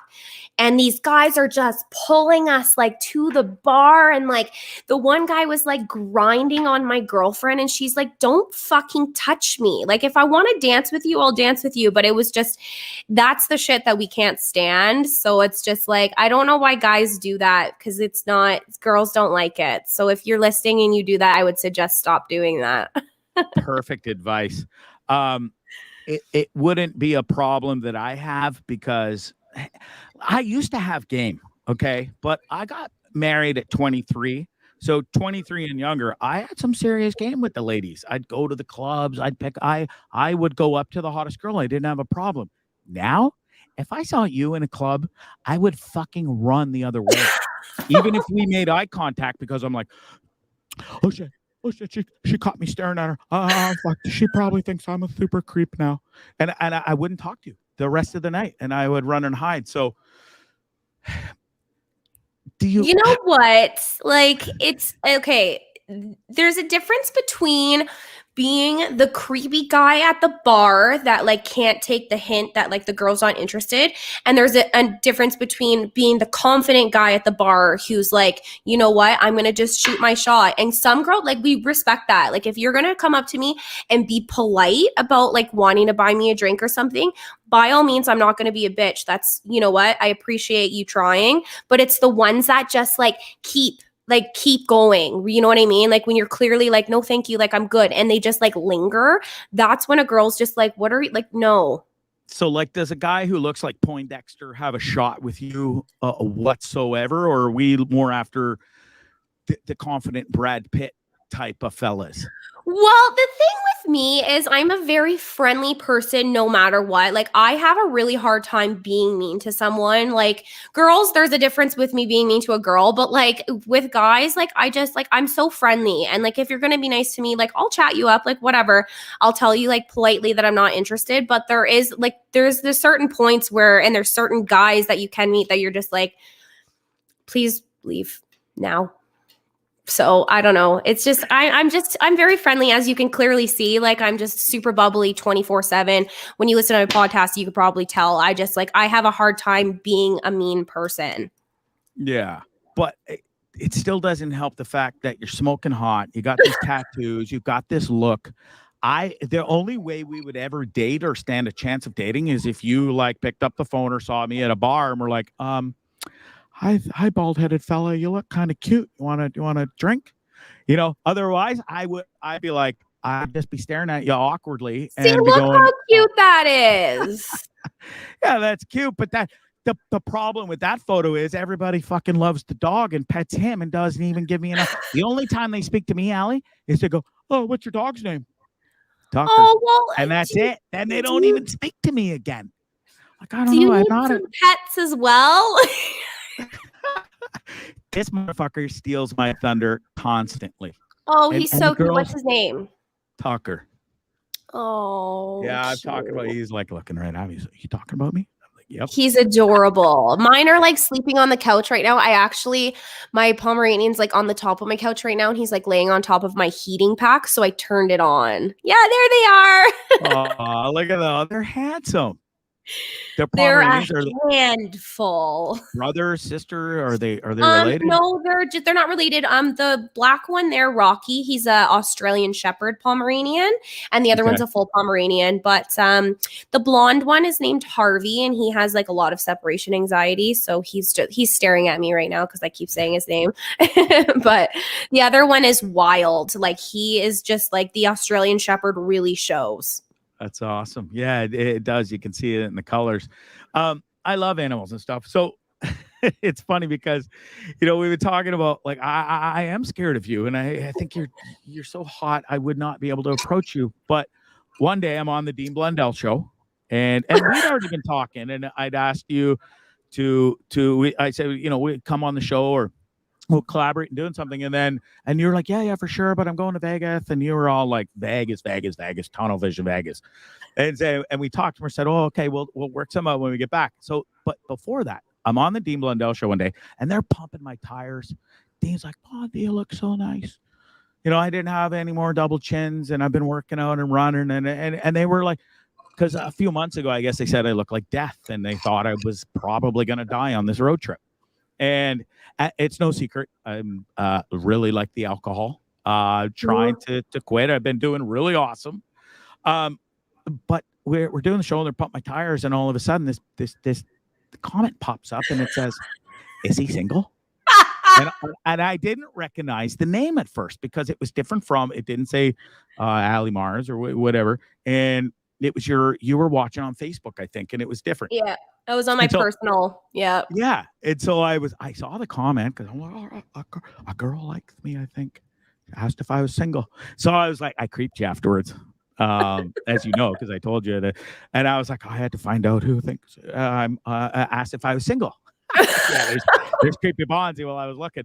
And then I found out it was you. So I had a good chuckle about it. And we talked about it. And then I messaged.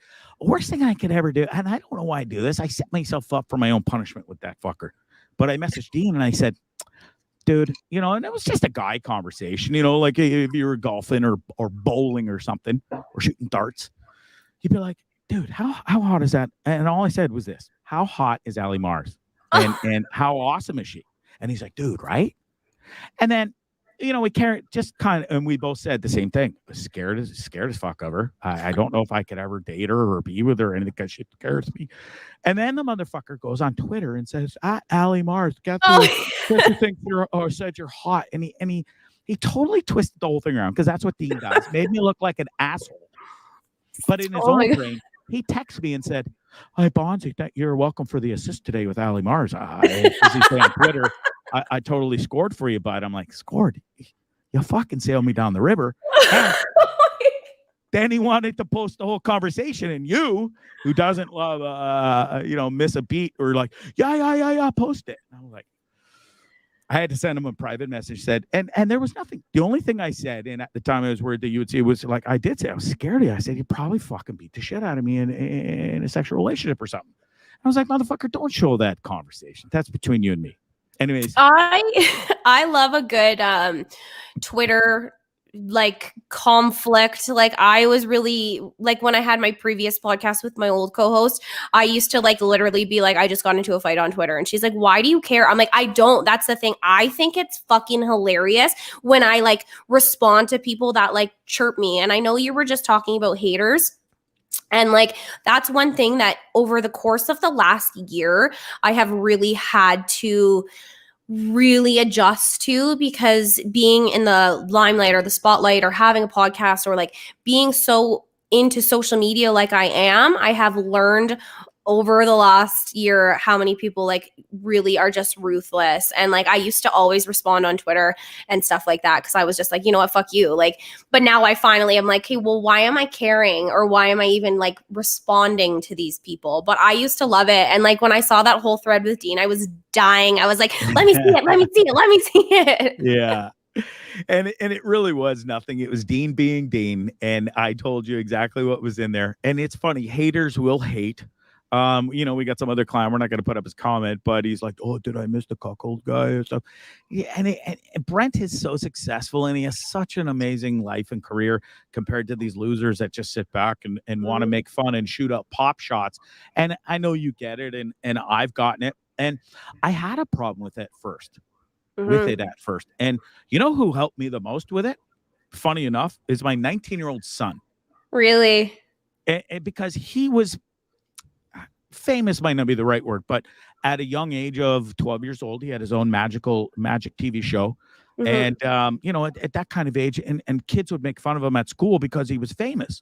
Oh, you're on TV. And the guys would try to mimic, and they come to school doing magic tricks for the girls all of a sudden because Brad had a circle of girls around him. And all these young motherfuckers are like, well, I want the circle of girls. So they try to sail my son down the river and say, oh, I know he does his magic. It's all bullshit. And they'd come in and do it. But the difference between losers like that and my son still does professional magic to this day and never quit. There he is, what a champion. That's in Vegas, by the way. You can see him. Oh, in Vegas. Yeah. We were just in Vegas. First time in Vegas. We were there in July together. I love it there when it's that hot. Oh, it was hot as a motherfucker. Holy shit. Anyways, we had the best time there. And he's the one that said, Dad, if you're the more famous you get and the more attention you get from the positive comments and the people that like you, you're going to get the haters that hate on you. Yeah. And those are just losers sitting in their mom's basement, pissed off at their life. And well, if you don't have haters, you're not doing something right. You know what I mean? Oh, yeah. That's what he said, too. So bring on the haters. Let's go. I love them. And now I interact with them in a nice way. I'm like, oh, bro, why are you so angry? I'm not bringing you the right grilled cheese today. Was it too burnt? I would love a grilled cheese right now. Grilled cheese and tomato soup. Wouldn't that be delicious? I started another venture with my friend Rylan. We're doing another podcast together. It's going to be called The Thirst Trap, and it's going to be heavily based on YouTube, but we released our first video episode, and I got this random girl. She messaged me on Instagram, and she's like, love what you're doing. Like, I love to see it. Like, you're so great. Like, I loved the podcast with Rylan. It was so amazing. And I was feeling really good about myself. And I was like, okay, I love that women are supporting women. Like, I was like, because I didn't know, because we were openly talking about sex. Like, we didn't, again, like me, I don't care. And then I was like scrolling through the comments on YouTube. And again, there's good ones. And then there's the bad ones. And I was like screenshotting them and sending them to Rylan. And I was just like, I need to get used to this. Because girls were like, oh my God, listen to that girl. Her whiny ass voice, like she sounds like shit, blah blah blah blah.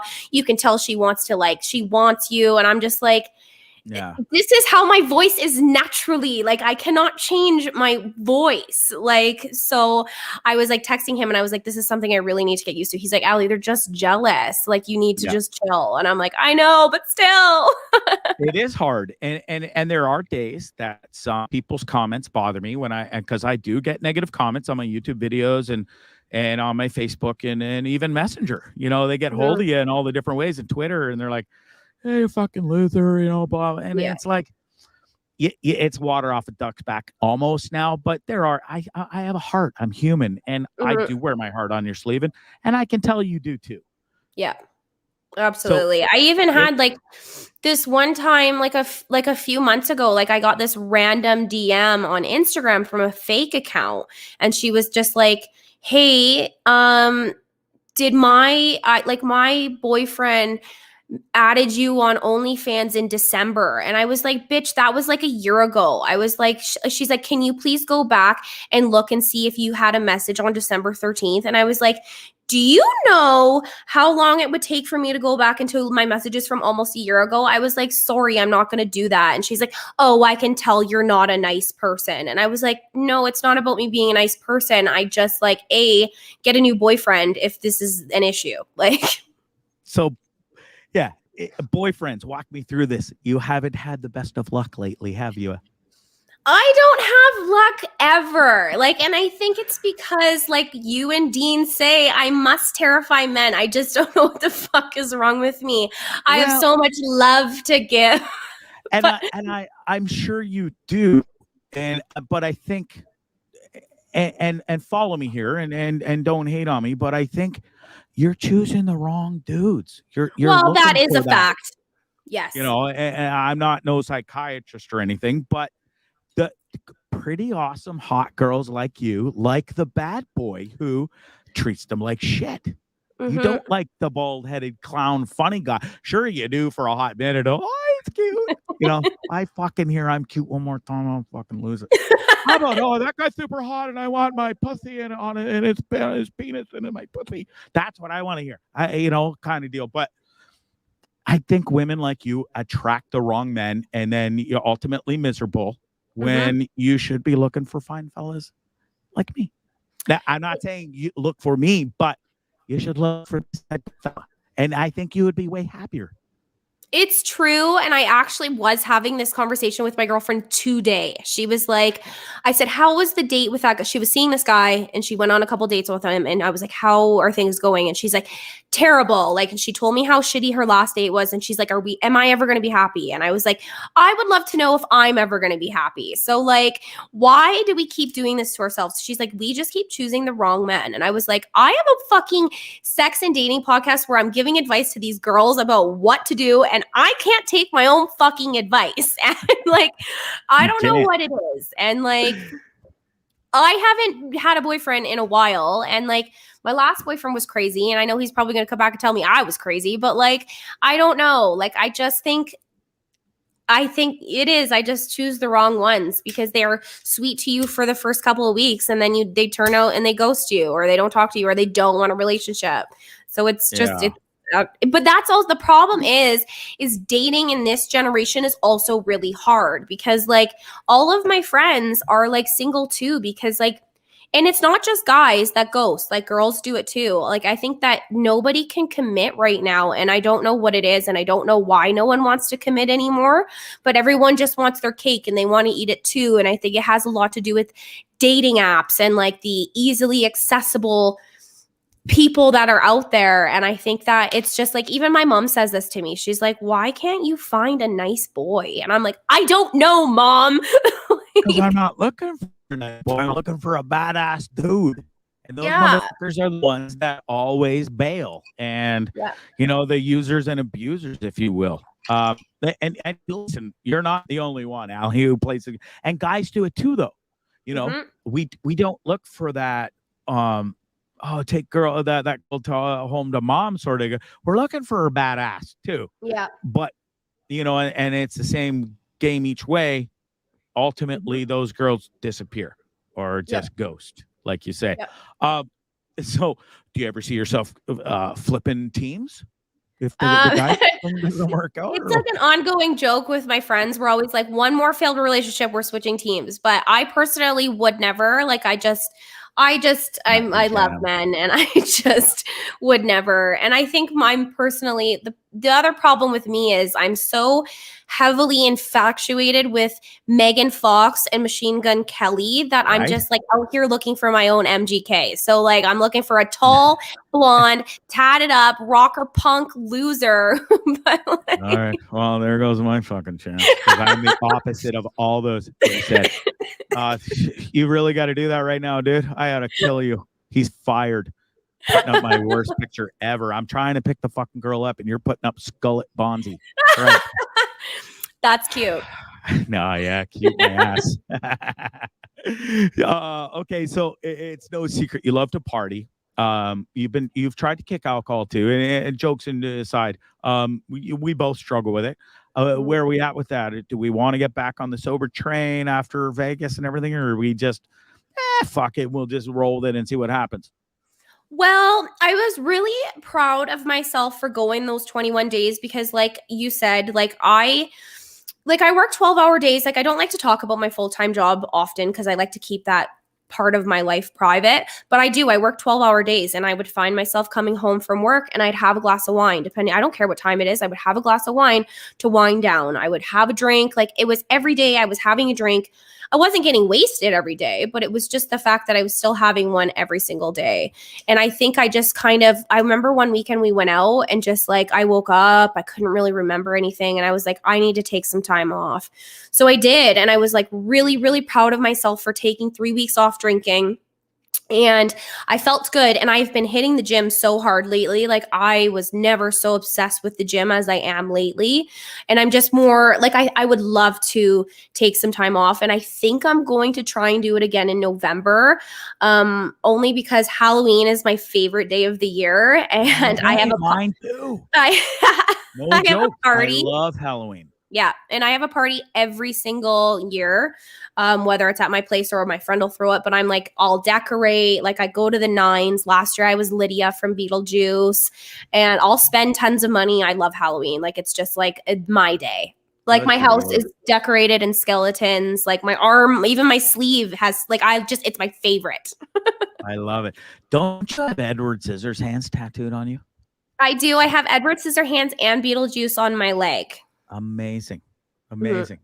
Do any more tattoos in your future? I know you love them. And I do have, so like, I have a few plans. So the Edward Scissorhands and Beetlejuice that are on my leg, I'm going to be doing a whole Tim Burton inspired leg. So Tim Burton's my favorite. I love all of his movies. So I'm going to have everything in my entire leg, but it's a process, so it'll take a while. I do have a tattoo appointment coming up, though. I am getting a tattoo for my dad, who had just passed away. So I'm going to do his about that, by the way. Thank you so much. I'm going to do his like radio signature and like get like music notes and all that stuff. And like, that's the next one. But then my Tim Burton leg is next. Yeah. So for those who don't know, your dad was an awesome man. He was on radio forever in Toronto on the big market. And so do you foresee yourself, like, I know you're in the, and I won't bring up what you do because you want to keep it private, but do you ever foresee yourself flipping over into that full time, or is that a goal? It's definitely my goal eventually. It's actually quite crazy, since my dad has passed away, how many of his friends have reached out to me because they know what I do and they know that I have a podcast. And I had a chat with one of his friends here, Jim, who works at the Calgary rock radio station here. And we chatted a month ago or whatever, just to kind of like get me in the right direction of getting into radio. It's definitely on my radar. I mean, I'm not going to rush it, but I'm enjoying doing the whole podcast thing. But the end goal I would obviously love to have my own radio show, whether it was a 15-minute segment or a 30-minute segment down the road. And I have a friend who also works for Sirius XM. So there's things that can eventually definitely happen. And I think I'm just really focused right now on like taking my podcast to the moon and then starting this new podcast. And I think that's another, stepping stool. And like my friend also, I have a friend who works for Barstool. So you never know, like I could get on radio someday, somehow, somewhere. But I would love to do that, just definitely to honor my dad for sure. That's awesome. Well, listen, I'll let you go. Are marriage, kids, is that on your radar, or are you just focused on Aly? I think for the longest time, I was like so focused on finding a boyfriend and like getting engaged and like being married. I don't want kids. I go back and forth, but for the longest time, I've kind of been stuck with not wanting children.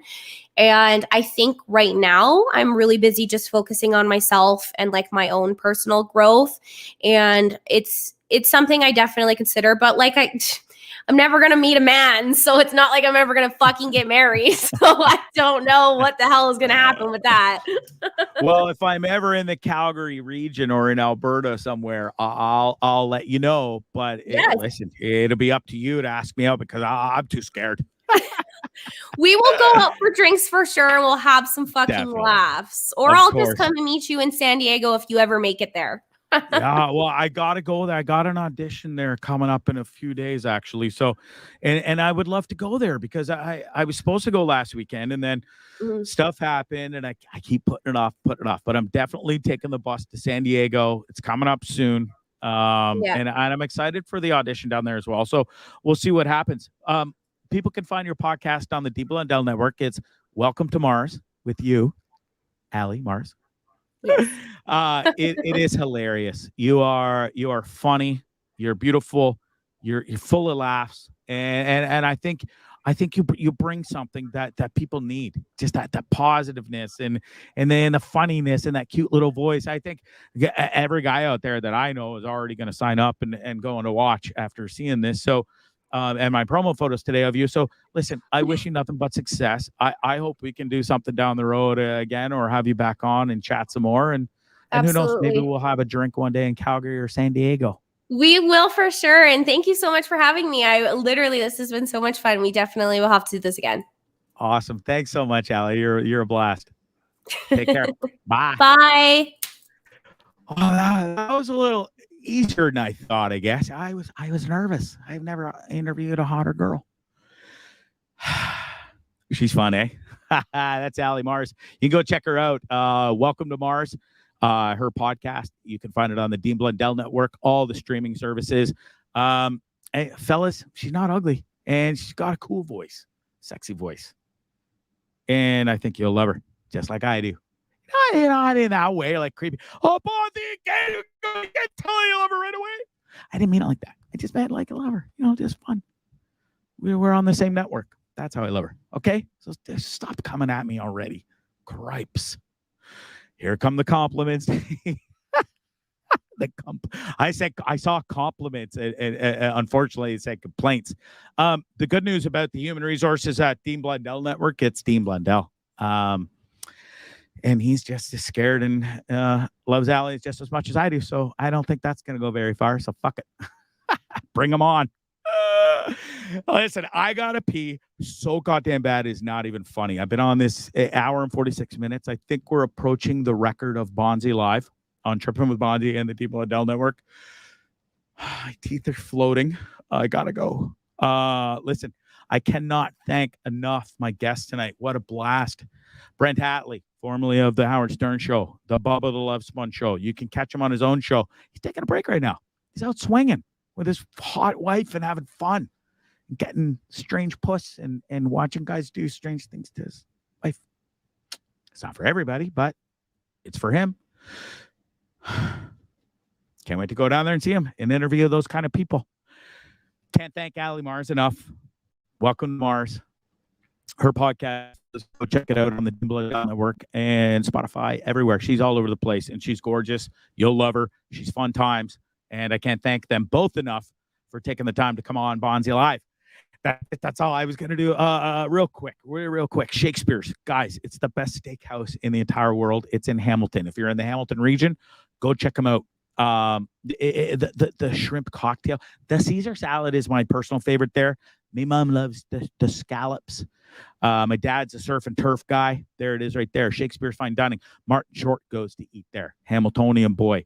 All the celebrities, they literally drive from Toronto and go to Shakespeare's Fine Dining, and you should too. It's fantastic. Leo and his family, they've been at it 53 years. The dad's still cooking in the kitchen. So you know what?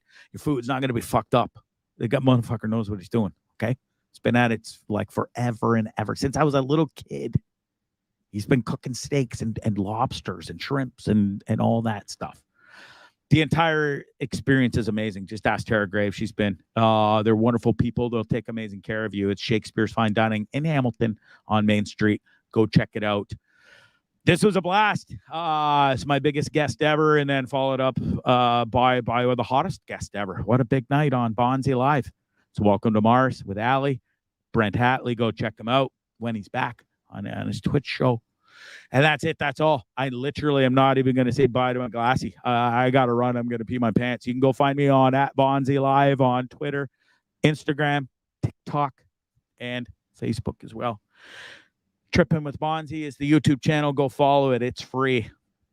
And you should go follow it and show me some love. And if you want to hate on me too and leave nasty comments, fucking ain't rights, Peter. Bring them on. And I'll even respond to you in a nice way and kill you with kindness and hope your mom serves you some nice grilled cheese and hot tomato soup or something to make your day better because you're a fucking loser. If that's what you got to do and hate on people. I'm not that guy. Most of the people listening to the show aren't those people. But if you have to be that guy, that's okay. Bring it. And I'll engage with you just for fun and make fun of you too. Bye. Have a great night. It's the Bondzee. What is the show? Bondzee Live on Tripping with Bondzee on YouTube and the Dean Blundell Network. Thanks to Glassy for doing a great job. Wade, thanks for watching. Gwen, the Defunka era, did I mythport the cock? Yeah, you didn't miss anything, loser. Move on. Adios. Lionheart says Bondzee's the best. You guys are the best. Sheeple Shepherd podcast. Go check it out. It's an amazing show. Ryan Lindley will tear a strip off you if you're talking guff. He really will. And his wife will too. She's nothing to be ashamed of. Ashley, she'll come at you hard. That sounded wrong. No, maybe Ryan will come at. Never mind. Bondzee, gotta go. I gotta pee. Gotta go. Peace and love.